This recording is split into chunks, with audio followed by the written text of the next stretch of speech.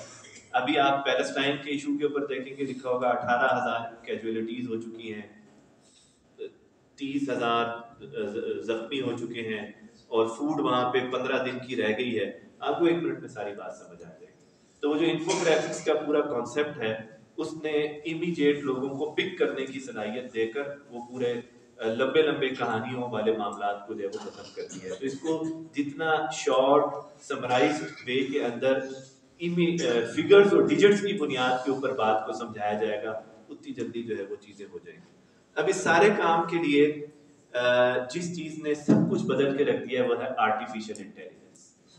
اب artificial intelligence آپ ابھی لکھیں, ai.com پہ جائیں, اپنا اکاؤنٹ بنائیں, اس کو لکھ دیں ابھی اور اسی وقت لکھ دیں کہ تنظیم اساتذہ کشمیر کیا کام کر رہی ہے, تو وہ آپ کو بتا دے گا تنظیم اساتذہ کشمیر کیا کام کر رہی ہے. مولانا مودودی کون تھے وہ آپ کو 1 منٹ میں بتا دے گا. آپ کہتے ہیں آج راؤ جلیل صاحب جو ہیں ان کا جو تعلیمی کیریئر ہے وہ یہ ہے کہ وہ ایک بہت بہترین استاد تھے, اور انہوں نے اپنے طلبہ کی بڑی خدمت کی تھی، اور طلبہ بھی ان کی بڑی عزت کرتے ہیں. ہمیں ایک نظم لکھ کے دے دیں، 1 سیکنڈ میں راؤ جلیل صاحب کے اوپر وہ نظم لکھ کے دے دے گا، چاہے اردو میں لکھنا چاہیں چاہے انگریزی میں لکھ کے دینا چاہیں. آپ کہیں کہ مجھے فلانی حدیث کا حوالہ نکال کے دے دیں، اس کو نکال کے دے دیں. اب استاد کی حیثیت پہلے تو وہ گوگل نے ختم کی تھی، لیکن گوگل تو کسٹمائز نہیں ہے نا، گوگل تو کسی اور طریقے کے ساتھ.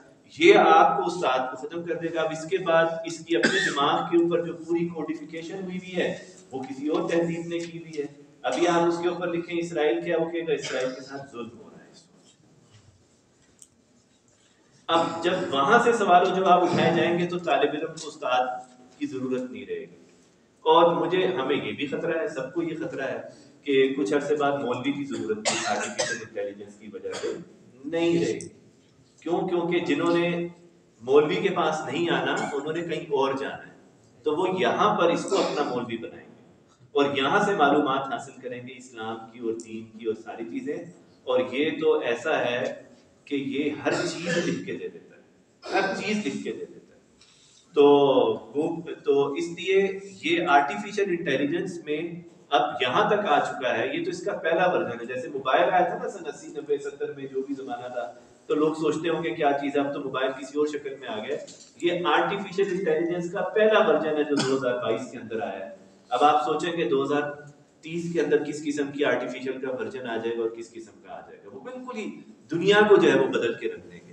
اب تو یہاں تک آ گیا کہ بالکل اصلی زبیر صفدر یہاں کھڑا ہوا ہے اور میری ہی آواز کے اندر جو ہے، میری ہی آواز کے اندر، میری ہی شکل کے اندر، یہیں پر آپ میری پوری چیز کو ایڈٹ کریں گے اور وہ ایڈٹ آپ کو پتہ بھی نہیں چلے گا کہ وہ ایڈٹ کی ہوئی چیز ہے یا اوریجنل جو ہے گفتگو کی جا رہی ہے. تو آپ کس طرح چیزوں کو روکیں گے اور کس طرح کریں گے، یہ بہت بڑا چیلنج ہے. تو اس لیے یہ مستقبل کی جو پوری دنیا ہے it will revolve around artificial intelligence. انسان نے اپنے دماغ سے بنائی ہے، اب انسان اس کی کیا بھگتے گا یا نہیں بھگتے گا یہ آگے کے سارے معاملات ہیں. تو بس میں یہیں پر اپنی بات ختم کرتا ہوں. میں نے ذرا بکھرے انداز میں بات کی ہے، تو اللہ تعالیٰ سے دعا ہے کہ جہاں پر ہم اپنا کوئی اچھا حصہ ڈال سکتے ہیں اس پورے نئے رجحانات کے اندر، اس کو اختیار کر کے اس میں اپنے نظریات ڈال کر لوگوں اور طلباء تک ہم پہنچیں تاکہ ہم اپنی صحیح بات معاشرے کے اندر پھیلا سکیں. وآخر دعوانا الحمدللہ.